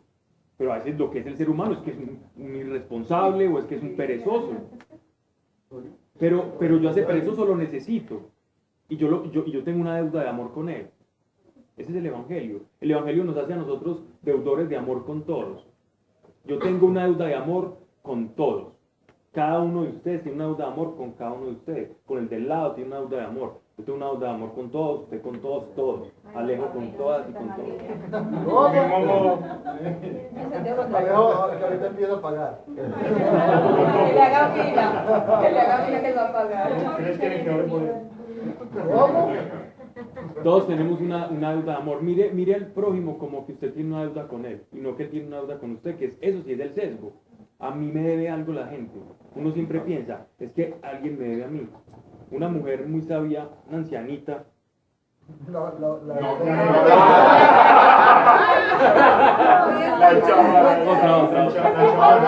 Pablo tiene un repertorio de ancianitas. Yo creo que es la misma. No, esa es otra muy diferente. Y ella decía, ve a mí, me decía así, ve a mi hijita. No se meta con mujer bonita, porque usted siempre le va a deber. Siempre decía eso, le decía no se meta con mujer bonita porque usted siempre va a ser un deudor. Porque la mujer bonita siempre cree que el hombre le debe algo. Y viceversa también. No, viceversa.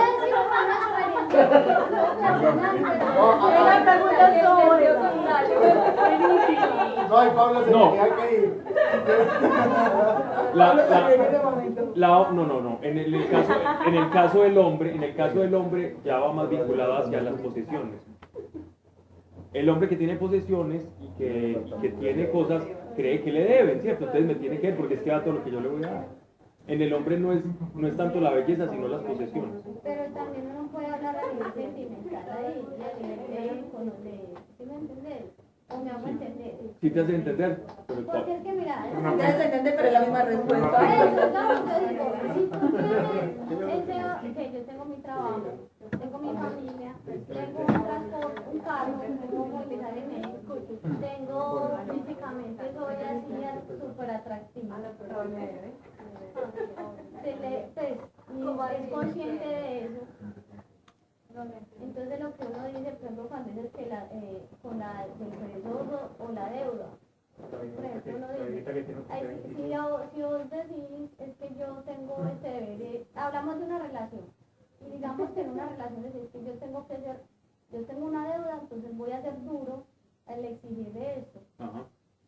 Pero al señalar y decir, es que usted tiene que hacer eso, porque yo soy así, usted tiene que ser, pero yo no veo eso en usted. Entonces, yo sí soy así. Y cuando yo no digo eso, cuando yo la veo, ¿sí me entiendes? Te voy a resumir. ¿Cómo te llamas tú? Marina. Voy a contar. Yo tuve una experiencia y la tengo muy... ¿Me deja resumirte lo que No, pero espere, vea. Ella quiere resumir que es que le frente al CP, que se creía divino, y entonces ella le debe porque el man era divino. Ya. Vea, lo que pasa es que yo estoy en un proceso muy doloroso, de lo que la idea es yo no recordar eso, porque fueron muchos años con él, pero fue una persona muy inestable emocionalmente, que iba y volvía, pero siempre era como ese señalamiento. Él me decía, si no me importara yo no le diría esto, pero la manera como yo digo las cosas. Cuando tú haces una crítica constructiva, es constructiva, pero no destructiva, cuando vas a tocar autoestima, inteligencia, y vas a tocar a la persona en general por sí. Y hay una contradicción cuando tú llevas tanto tiempo y la conoces a profundidad. Entonces lo que tú dices, yo lo que estoy diciendo es que si yo tengo estas posesiones, Yo porque hago ese tipo de señalamientos y yo digo, tengo esa deuda de amor, pero eso no sería una deuda de amor, eso sería una deuda de destrucción. Yo por qué me puedo decir, es que yo sí así y tú no.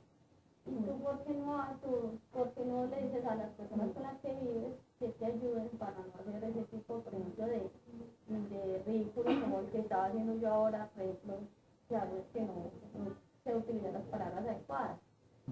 ¿Esa es una deuda de amor o es que cómo yo la puedo interpretar?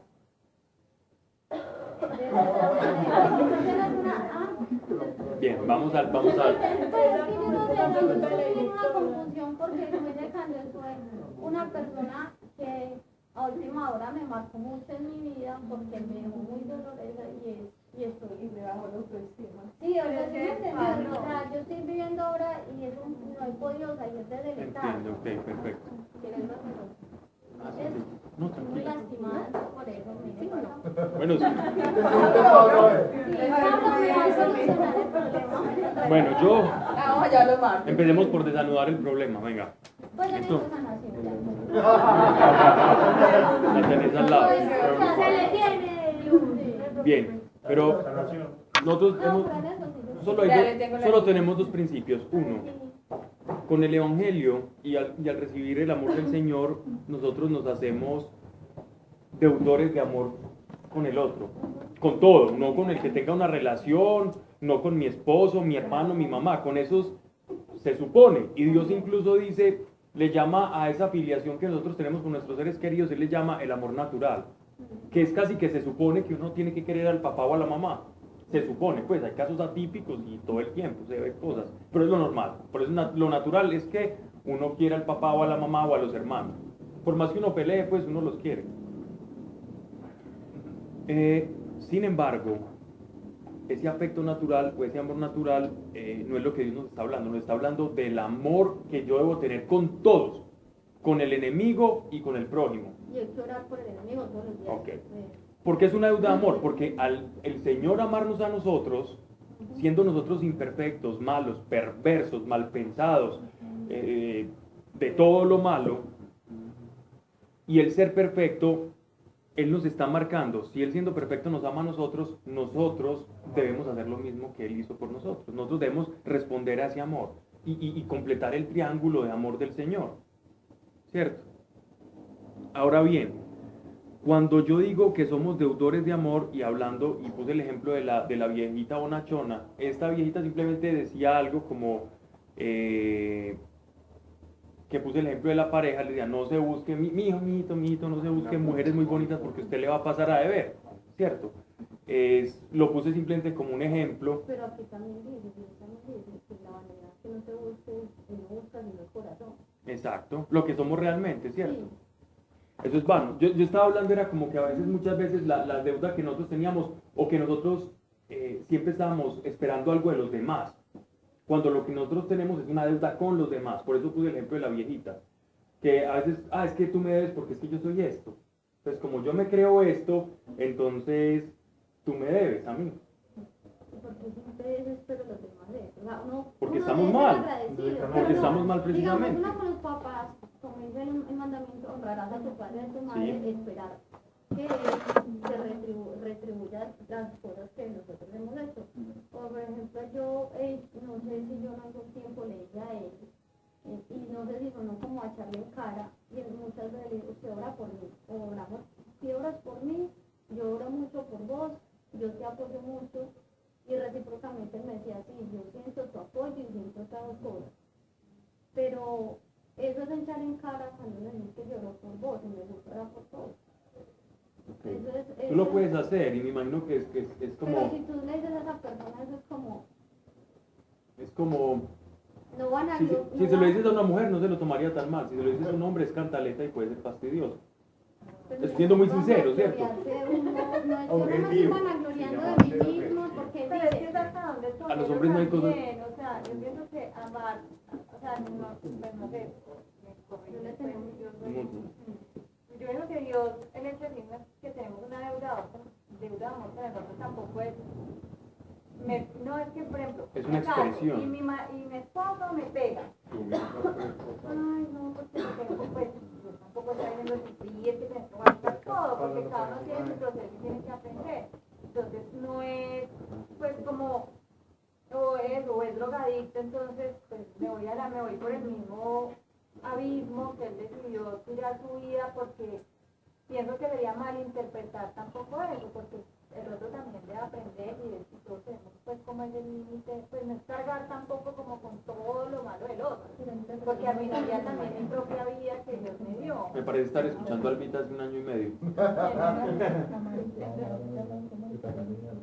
Pues no sé, pues pienso yo porque también, pues, Claro. en situaciones de que no puedes echarte por el mismo abismo.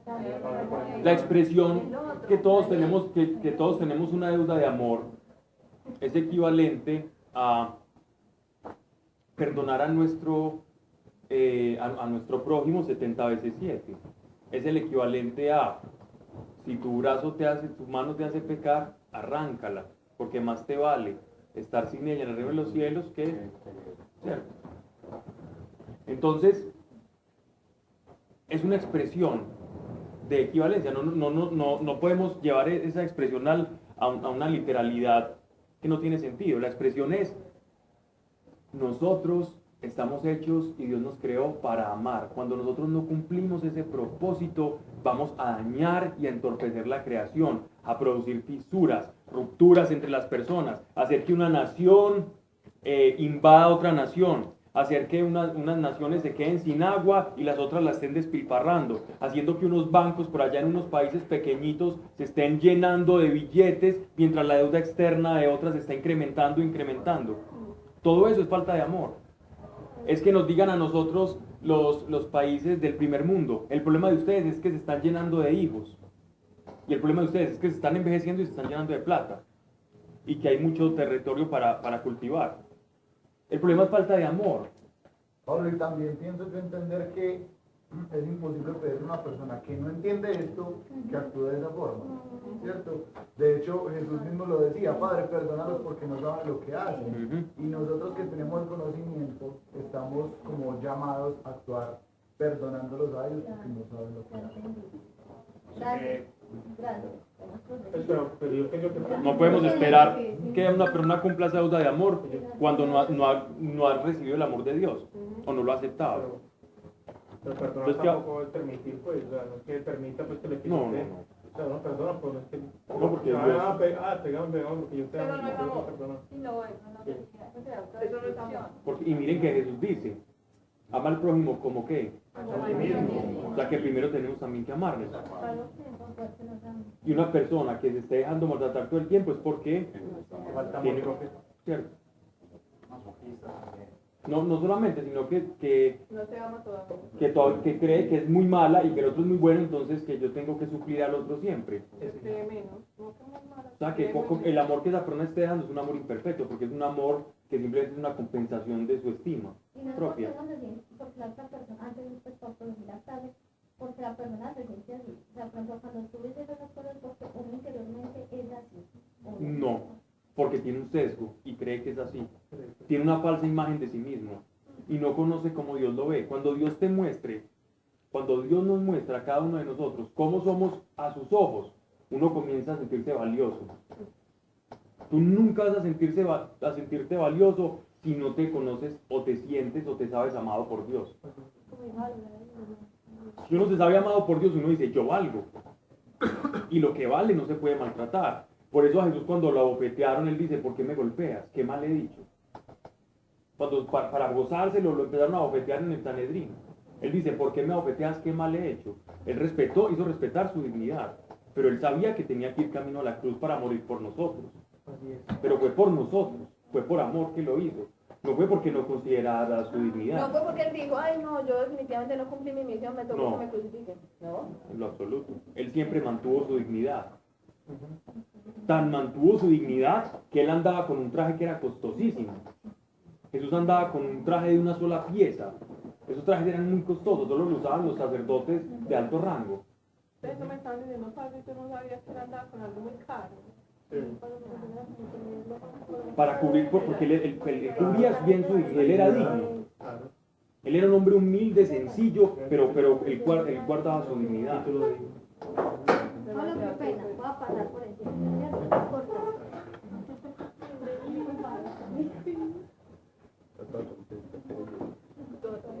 Bien.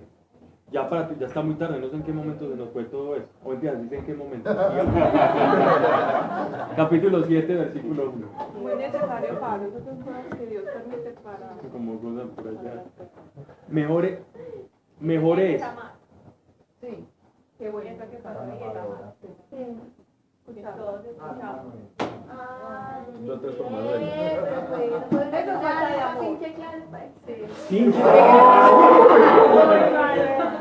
Ya, mejor dicho, como imponer mano Yo ahorita. creo que no con la Manuela. Hay que orar por favor, ahorita todos oremos por Manuel. Necesitamos 3 sanbenitos y 2 baldes.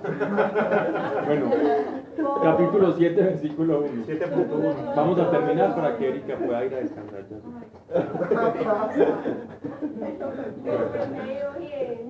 Hoy no se ha dormido. Mejor es el buen nombre que el oloroso ungüento. Puede ser ungüento, es perfume, aceite, etcétera, etcétera. Perfume. Mejor es el buen nombre que el oloroso ungüento. Y mejor el día de la muerte que el día del nacimiento. Mejor es ir a casa en luto que ir a casa en fiesta, porque aquel es el fin de todo hombre. Y el que vive reflexiona. Él está hablando de, es decir, que el meditar en la muerte, en la futilidad, en lo efímero que es la vida del ser humano, comienza a hacer a una persona sabia. ¿Por qué? Porque no hay, digámoslo así, nosotros nunca tendríamos un cambio de comportamiento, y esto va vinculado a lo que estábamos hablando anteriormente, si no tenemos un encuentro real con lo que nosotros verdaderamente somos. Alguien me estaba preguntando, algunos preguntaron, Pablo, entonces ¿cómo levantamos ese sesgo? Aquí está la respuesta.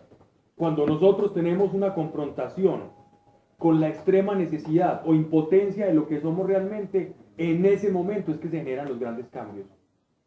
Y se levantan velos por doquier. Las personas que tienen experiencias cercanas a la muerte siempre terminan como con un cambio de vida, por lo general. O miren ustedes, por ejemplo, los monjes. Desde el año 1000, desde que empezó la Edad Media, para ser más precisos, los monjes de la escuela benedictina, allá en Montecassino, tenían todos en el cuarto un cráneo. Ustedes no han visto muchas imágenes donde está el monje por allá con un librito y una calavera, y me dice, eso es como tan feo, tan bonito, el gordito ahí, el fraile, pero ¿por qué con una calavera y una vela? No era porque será el art déco de la época.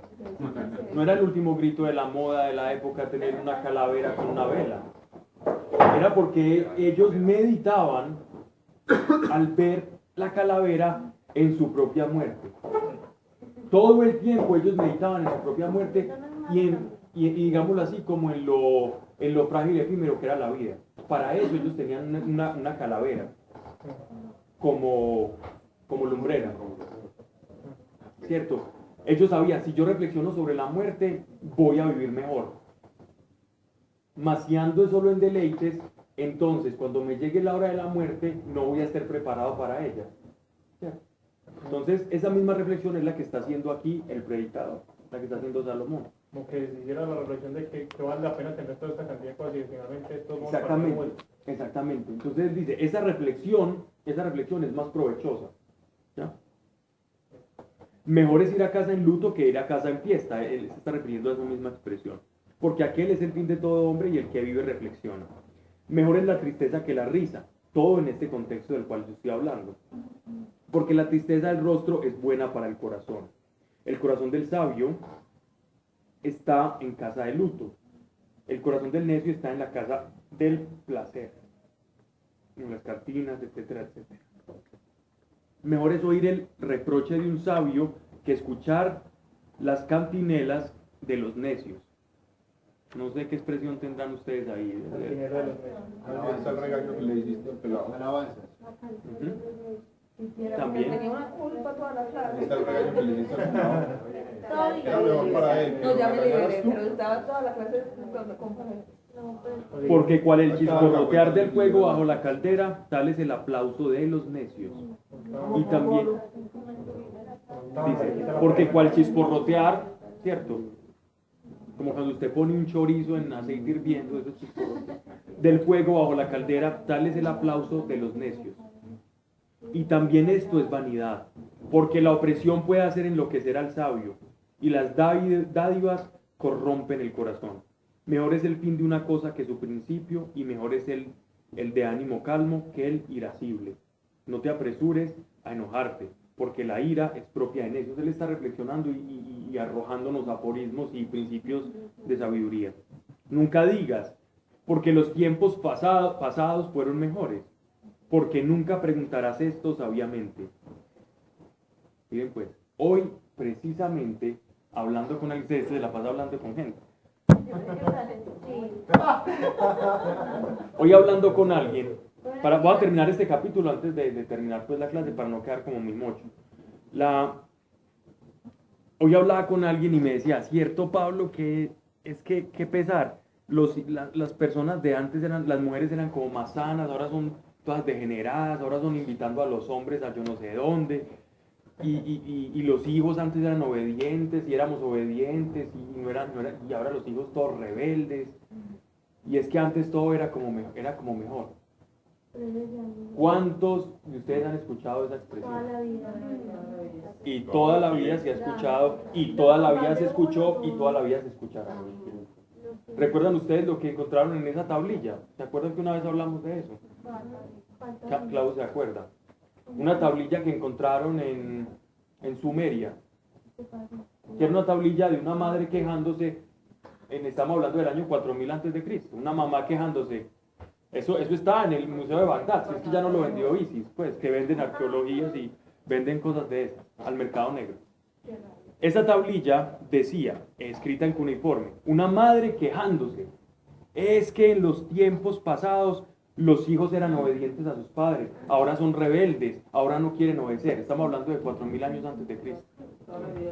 Toda la vida ha sido así, porque el corazón del hombre no cambia, el corazón del hombre sigue siendo el mismo. El corazón del hombre por allá de Sumeria cargando sus ladrillos de argamasa y llevándolas entre el Tigris y el Éufrates, es la misma que el señor que sale allí, se monta el bus, que el ingeniero, etcétera, etcétera. Es el mismo corazón, son las mismas quejas, es el mismo ser humano, lleno de técnicas, lleno de modernismo, de filosofía, pero con el corazón exactamente igual, de necesitado. Entonces todo lo que el progreso y todas esas cosas que nosotros vemos como tan guau del ser humano contemporáneo, no es nada más y nada menos que una fachada del mismo corazón. Tratando de llenar el vacío que nunca puede realizar. Es el mismo marranito viviendo en una aparente mansión. Es un corazón ambicioso, que siempre ha pedido que y no va a... Pero estos tiempos pues, son más difíciles.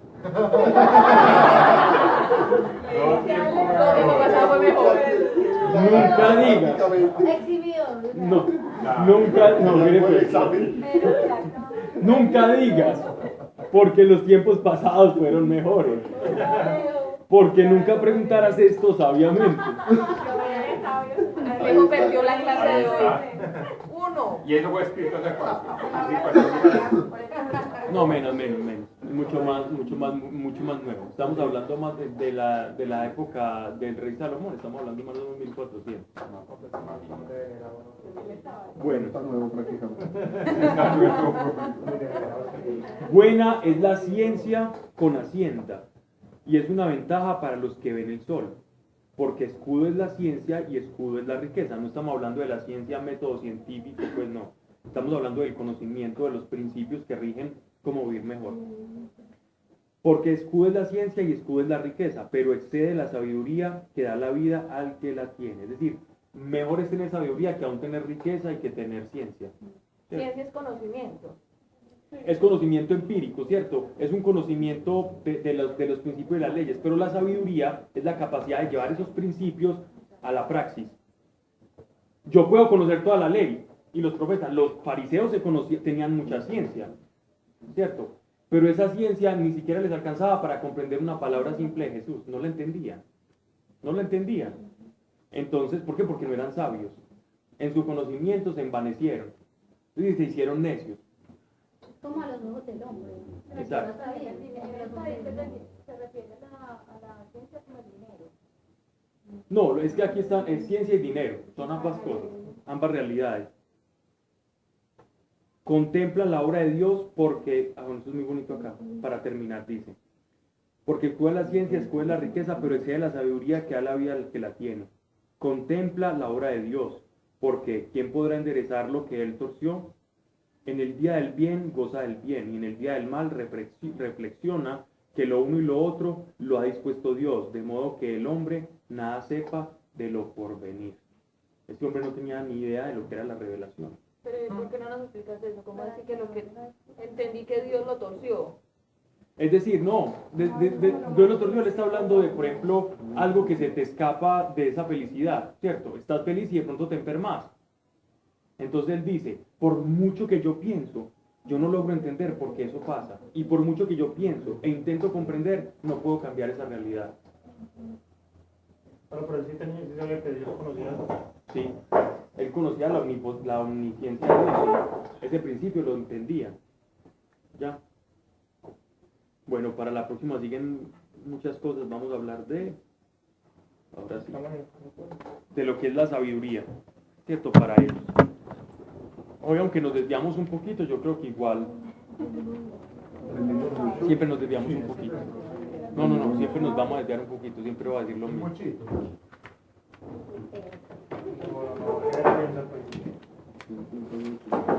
Bueno, vamos a orar. Señor, te damos gracias por tu amor. Gracias porque tú eres el único que tienes la potestad, la capacidad y puedes llenar el corazón. Y gracias porque nosotros te conocemos y porque sabiendo, Señor, que llenas el corazón, podemos acceder a ti, buscarte y ser llenos con ríos de agua viva, Padre. Y tú dices que quien bebe de esta agua, Señor, jamás tendrá sed. Y aún así, Señor, de nosotros correrán ríos, Padre, de esa agua que tú nos das de beber, Padre. Yo te doy gracias por eso. Y te pido, Señor, que si hay necesidad, frustración, por desconocer, Señor, la realidad, porque estamos llenos de sesgos, de una visión errada, de juicios errados sobre el prójimo, sobre las personas que nos rodean, ayúdenos a quitar esos prejuicios que tanto mal le hacen, Señor, al amor que tú quieres que nosotros demos, Padre, y que nosotros reflejemos. Ayúdanos a levantar esos sesgos que tenemos por las apariencias, por la condición, por tanta cosa que tú conoces que hay en el corazón y que empaña, Señor. Quítenos, Señor, y hoy, en el nombre de Cristo Jesús, bajo la autoridad de tu Espíritu Santo, te pedimos y decretamos que sesgos en esta semana que nos han nublado, Señor, sean levantados, arrojados de cada uno, Señor, para poder recibir una visión conforme a tu Espíritu, Señor, en el nombre de Cristo Jesús. Amén. Amén. Amén. Gracias, Pablo. Terminamos ya madrugada. Gracias, Padre. ¿Qué madrugada? Siempre.